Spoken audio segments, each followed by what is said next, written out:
Okay, now, before we get going here today, I failed to mention yesterday that we have now completed step 42 when we put these four little signal flag cabinets, or whatever you call them, in place, which are these right here. Now, that means we're going to be starting 43.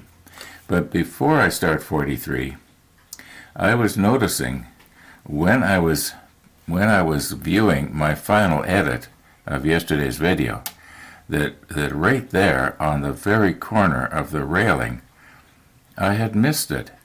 And there's still a little bit of photo etch glinting. If I look very, very closely with my reading glasses on, of course, I can almost see it. Now, I want to try something different here, something I don't think I've ever done before. And yes, I have used the super macro many times. Well, probably 20 times in this series. But I have never used the super macro on a piece that is already fastened on the ship.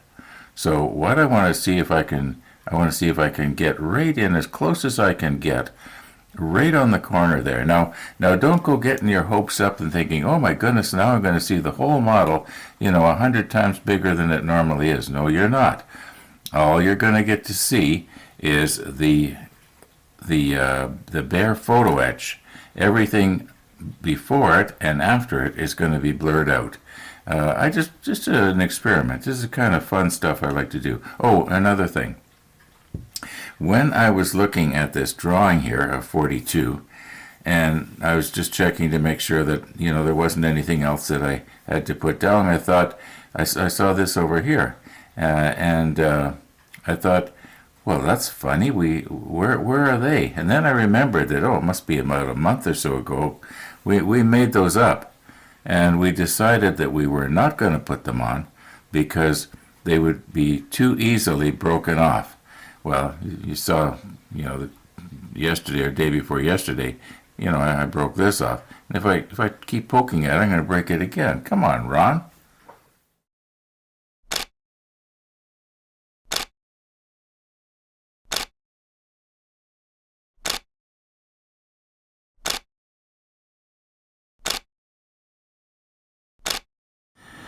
Okay, let's try not to bump everything out of focus because I'm only going to get one shot at this.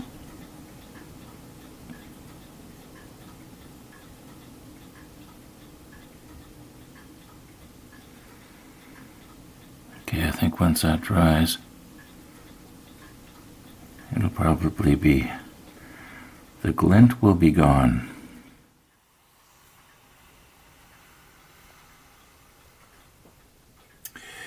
Okay, step 43. Looks like we have to make 2, 4, 6, 2 dozen little parts here. They are going to be made up out of plastic and photo etch. Looks like lots of photo etch. Okay, may as well bite the bullet and get at it, I guess. We need 2 E63s.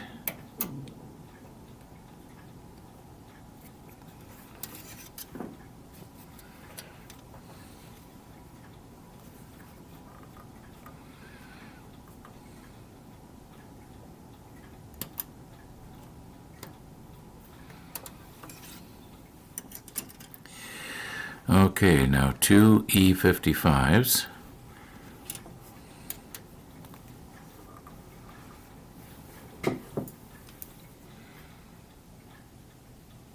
Now I don't want to nip off the part that has to go into the superstructure, so I'll nip well down.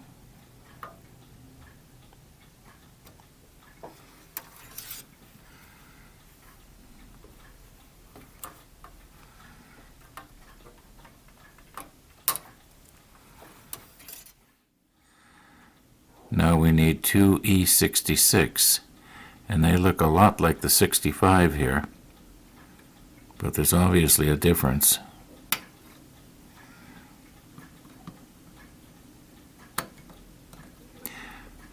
probably can get rid of this little piece off the 65. I don't think we're going to be needing that.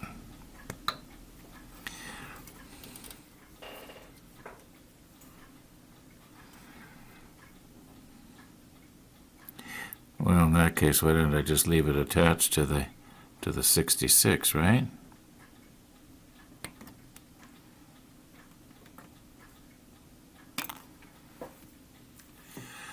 Okay, now we need two E8s here, and they look a lot like the E9. In fact, to me they look identical, but we'll keep them separate just in case.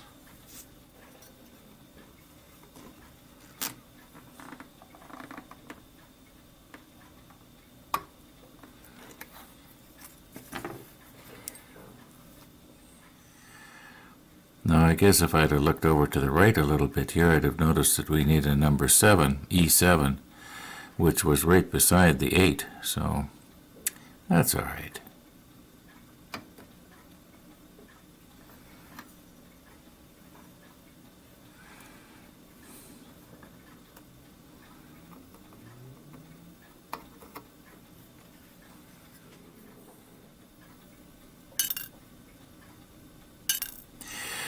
Now, it appears that the only other plastic part we need for step 43 is F49, and we're going to need 18 of them. Okay, these 6 pieces right here are all F49, and we need 18, but there are 3 F sprues, so we do have enough. But what I'm wondering about, you'll notice how they are ganged together in pairs of 2. And I'm wondering, should I maybe, separate them right now before I cut them off, or cut them off in pairs and then try and separate them later? I'm kind of thinking that there might be less chance of damaging them if I was to separate them right now and just get rid of this.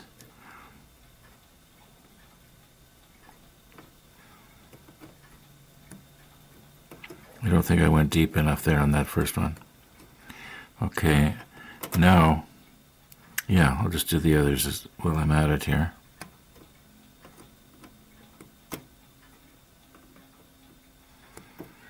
I know you could see better if I was to put the macro lens on, but okay, now once again there's pegs here, so I don't want to cut the pegs off.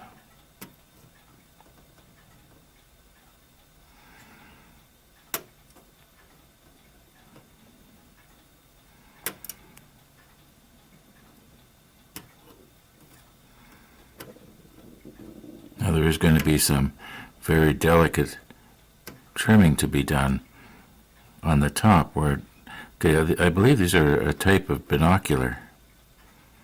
At least that's what they look like to me.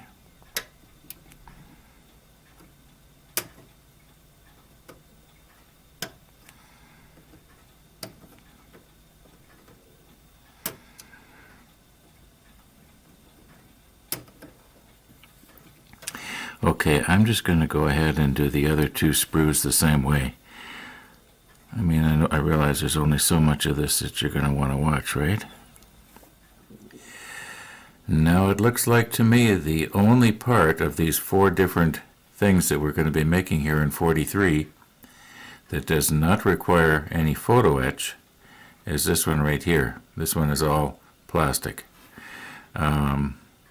Now, I think what I'm going to do is I'm going to take out a little bit of time here and trim these up. These binoculars here are the ones that are probably going to be the hardest to do. Maybe I will put on my macro lens and we will. I got to figure out how I'm going to do it first. Yeah, I'll slip on the macro lens and we'll see if we can.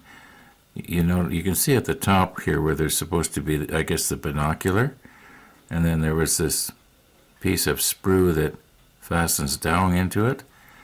I'll get the macro lens on, see if we can just trim one of these up, and then you can assume that I'm going to do the other 18 the same way. Unless I really screw up this first one, then I'll try and not screw up the remaining 17. Anyway, enough rambling.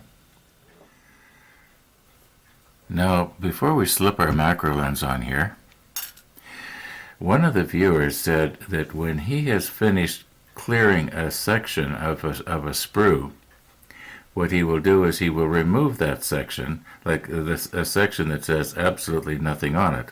Like we just took these 6 pieces out of here. Now this whole little area is void of pieces now. Now the idea is that if I was to snip this off and remove this, there is that much less that you have to look through to to find something else. It's just a thought. I can't remember who the viewer was, so I can't give him credit. But yeah, I think it's probably a good idea. Now, except that, let's say, okay, now let's say I was to cut this off, for instance. Okay, so that's gone. Now, if I was to remove this one right here, the letter is gone. So I don't know if I want to remove that or not. Now, I know this is going to be in the little bag that has a big piece of paper that has F on it. But, these ones here, I could get rid of this one.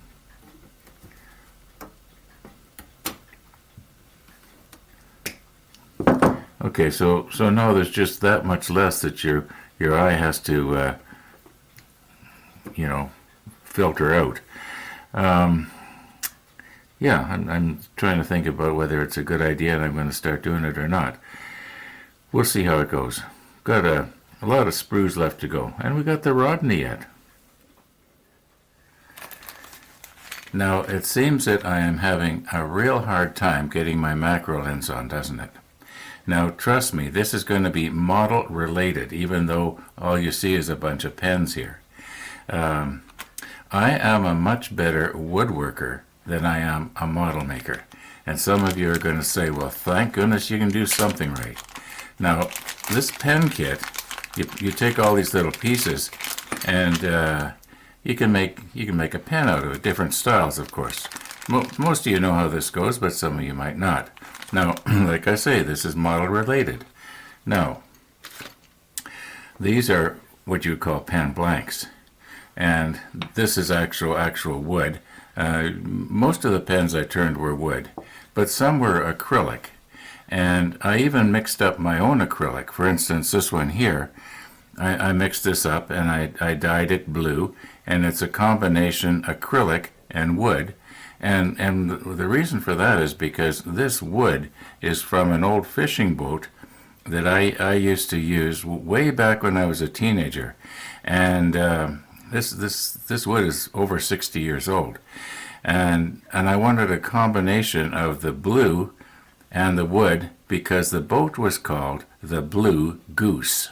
Anyway, enough about that. What I was thinking of is, why couldn't I? And I'm probably not going to do it, but I've thought about it a few times in the last couple of months. If I was to save all the leftover pieces of sprue, melt them down, put them in some sort of a cast, and I know it would be a different type of plastic than the acrylic. Like these are made up of a two-part, sort of like epoxy glue. And I have some down in my workshop. I can mix it up and dye it, and I could probably make something similar to this if I wanted to, but I don't want to. Now these ones here are bought. They came from an outfit called William Woodwright. It's a Canadian outfit. Anyway, enough rambling. Why couldn't I cast a bunch of this plastic into something? It wouldn't have to even be quite this big. It could be a little bit smaller than this. These are 3/4 inch by 3/4 inch, and they're about 5 inches long. But I'm sure there's going to be enough plastic that you could get quite a large square piece of sprue plastic, and then turn a pen made of your sprue plastic, just for sort of a novelty, keepsake, nostalgia thing. Yeah. Just let me show you here. Yeah, see? That's the kind of pens I make. Anyway, Enough about that. And did I mention I turned this bowl as well? I'm a much better woodworker than I am a model maker. I finally got the macro lens on. It's sure a good thing I don't easily get sidetracked, or we'd never get through this build. Now, using my mechanical pencil here to make a little dot in the cloth. Oh yeah, we can see that nicely.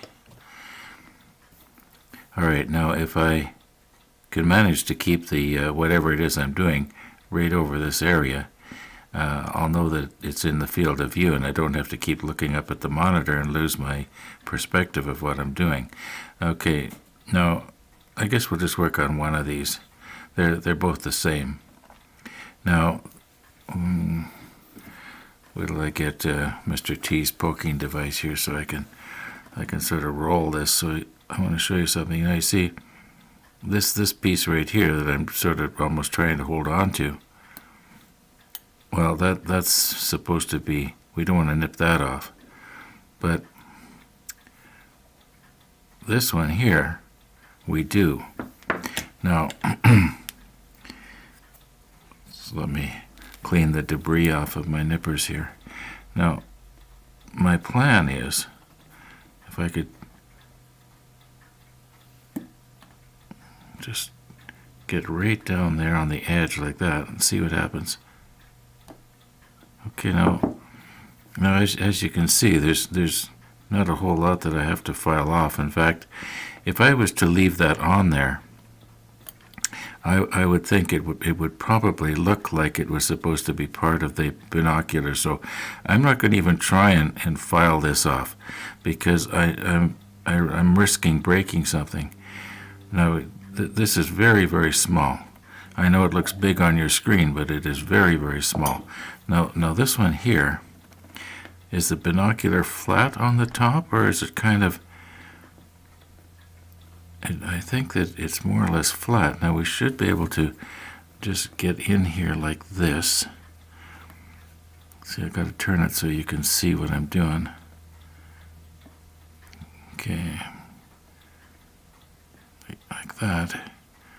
Okay, now I think if I put a little bit of pressure to your right and to my left, let's see, get just right in there. Here we go. All right, how did we manage there? Let's get it so that the light is on it.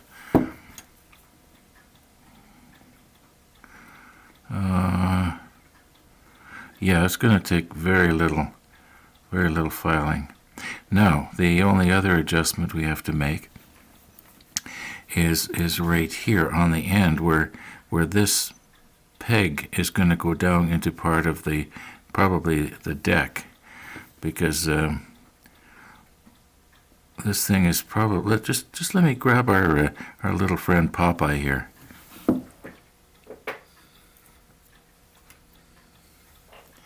Okay, if you remember, I made this up about a couple of months ago. Now, this is Popeye laying down on his side on the green cloth having a nap. And you can see that if he was standing on the deck, the binoculars would be just about eye height. Yeah, that's what I'm getting out of it anyway. Okay, now.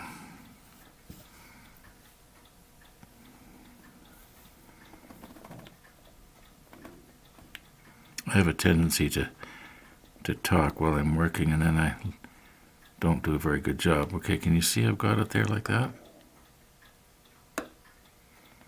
All right. Now I'm just going to do that 17 more times. Yeah. Okay, I started doing the rest of those binoculars, and I realized that in order to do them properly, it's going to take quite a while. Maybe I'll work on them this evening after today's upload is uploaded. But let's move on to something different here. Okay, now looking closely, I do believe if I nip right there like that, right up to the edge, trying to hold it so that you can see what I'm doing here. Now these Tamiya nippers will nip really close to something. It takes very, very little. Whoops, I lost it here. Almost lost it. Well, you lost it anyway. Now, I push it down like that, and then if I put a little pressure down,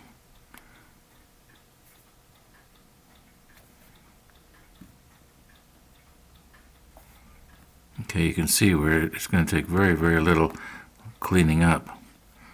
And then this one here,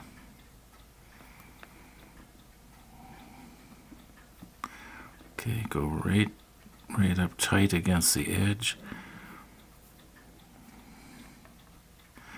I know this looks really clumsy and klutzy, but I'm trying to hold it so that you can see what I'm doing here. Okay, all right, now this little part here is going to take very little cleanup. I wonder what that is. Yeah, okay, there's only 2 of them, but let's move on to something different. Okay, there were 2 of these, and I believe this is supposed to be some sort of a like a flagstaff sort of thing, only it's not for a flag. There's going to be a couple of pieces of photo etch going there, but you see this right here? Oh yeah, that's definitely flashing. I thought that was maybe a piece of detail, but it's not. Okay, now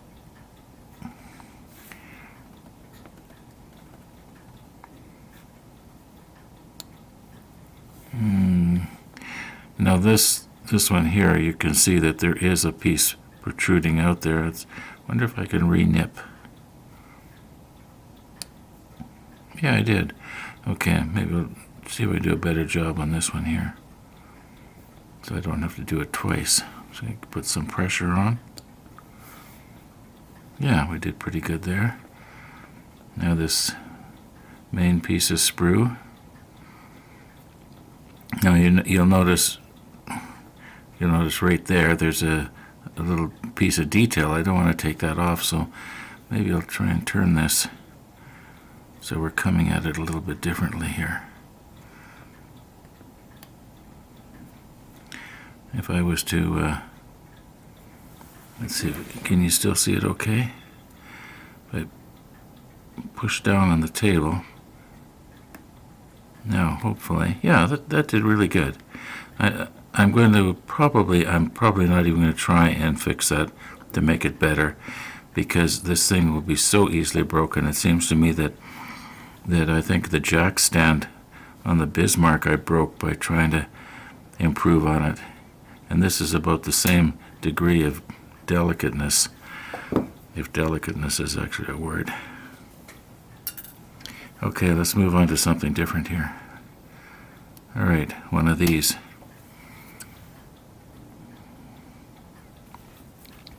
Probably going to have to cut this video off pretty quick here. All right, now let's turn this over so I can see what we got here. Okay, now this part right here is the peg. I don't want to cut that off. So let's go up to the... Okay, let me go there. Now, I don't want... You notice that there's a little bit of detail. Wait till I get Mr. T's pointing device here. Okay, you notice that if I turn it like this, maybe you can see it better. Okay, so naturally there's these 2 parts right here that are going to be hinging the light. There's going to be a light in there. But on the other side there's supposed to be a little piece of detail, and it would be very easy to accidentally cut that off. So what I'm going to try to do is come at it from the bottom.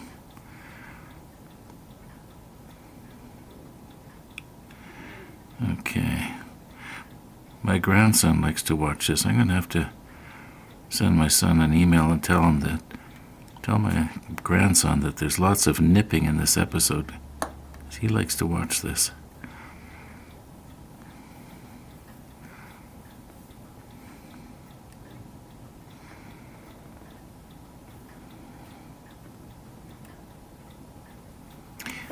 I sure hope I'm not blocking your vision here by holding this wrong.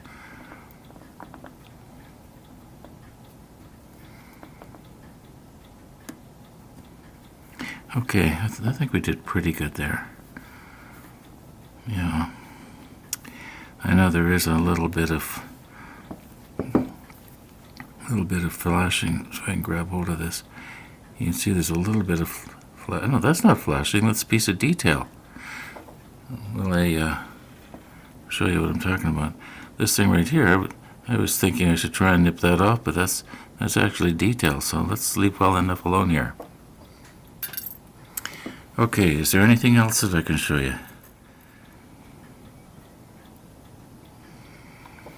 All right. Now, I do believe that this whole piece has to come off. So let's see if we can get right up close here. Get some of this junk out of the way. Okay, now I'll try and hold it like this. I think I might possibly have been holding my nipper at the wrong angle for you to see what I was doing.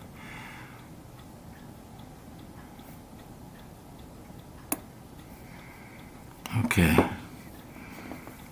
Now, let's turn it over and see what it looks like. I think we did pretty good there. I know a person could maybe file that little, where it's a little bit rough there on the side, but we're looking at it with a macro lens. This whole piece is so small you hardly even see it. Okay, there are two of these, and they are actually smaller than some of the pieces that are sprue that we have to throw away. Okay, so I think that what I should do maybe as soon as I'm through here is pick these out and get them separated from pieces like the one I'm holding right now. Okay, now this has to come off the side of that, and I want it to still kind of look like it's round. So I just want to get this at just exactly the right angle.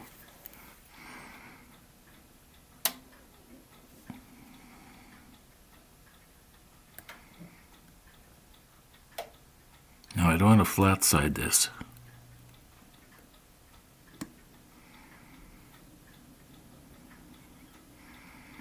I think I did pretty good. Okay, now let's get that in the tin before we lose it.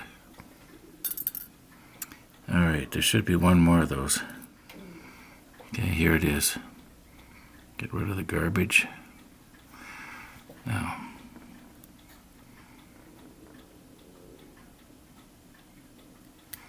ooh, where did it go?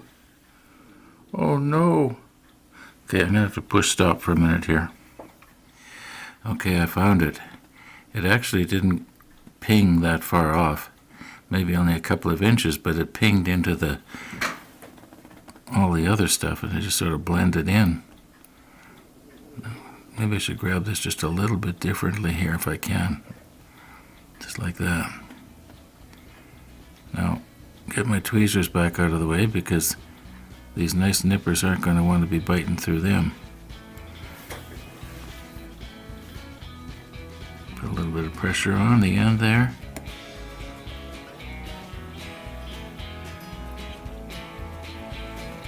You know what? I do believe that there's even a little bit of detail of, you might say, like a lens or something. I do believe this is supposed to be some sort of a light. It's got some photo etch on it. And you'll notice on the sides, there's little places like where it will hinge. Why do I always have to poke at stuff? I'm just trying to get it here so we can see it. Yeah. If I get it so the shadow will cast. Now, mind you, maybe I'm getting so the shadow will cast good for me, but you can't see what's going on. But I imagine that the photo etch that we're going to be getting, and that'll be tomorrow now, it's probably got a little hole in it. And this little tiny peg that's sticking out of the side probably goes through that. Now, I'm just assuming. I haven't actually seen it yet. I'm not even going to try and clean that up better because I'll end up probably taking the detail off. Okay, you know what, folks? I think we're about done for today. Thanks for watching, And all being well, we'll see you tomorrow.